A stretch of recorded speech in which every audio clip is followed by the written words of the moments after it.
Sometimes we make mistakes. Sometimes we wrong. And this happens even when we are in the mode of deduction. Even when there is real logic, sometimes we make mistakes. We're influenced by cognitive bias, by different reasons. And I just have 4 little exercises just to show this particular point. First question here. You have a chessboard. You just remove 2 little squares. 2 little squares. You have 31 tiles, and each tile is exactly the size of 2 squares. My question is it possible to cover the whole chessboard with the tiles? You think yes, because on one hand 62 and the other hand 62. There's no problem. You're wrong. Why? Look at the chessboard. The 2 removed little squares were white. If you take a tile and you put it on the chessboard, wherever you want, it covers necessarily a little white and a little black.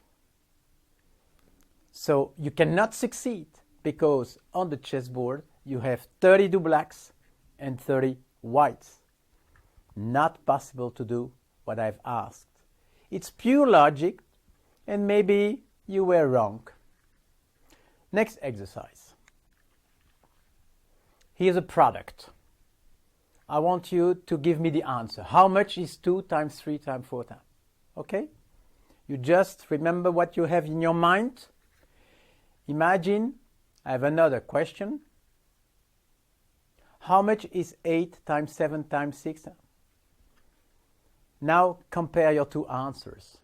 Most probably, the first answer was a lower number.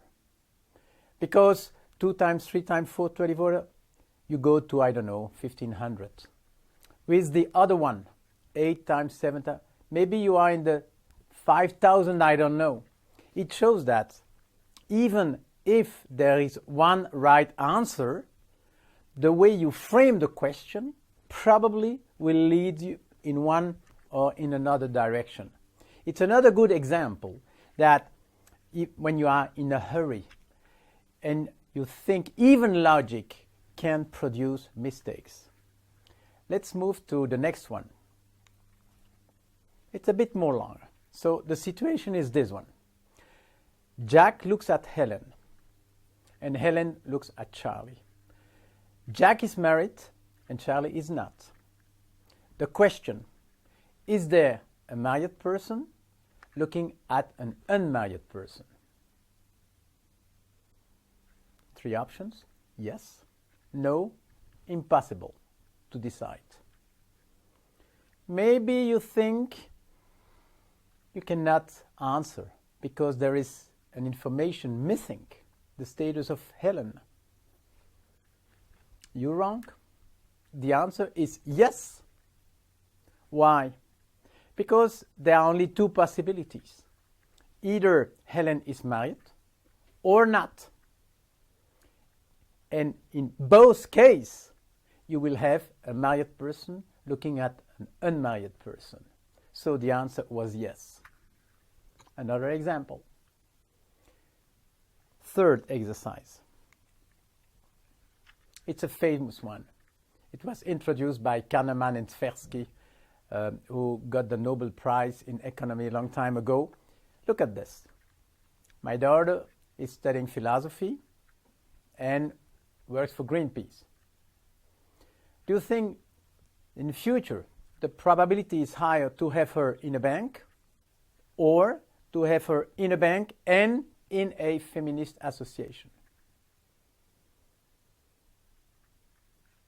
Maybe you go for the second one. And of course, you're wrong. Because if you study probability a little bit, you know that a combined probability is always lower than the one of the two. Logic sometimes is difficult.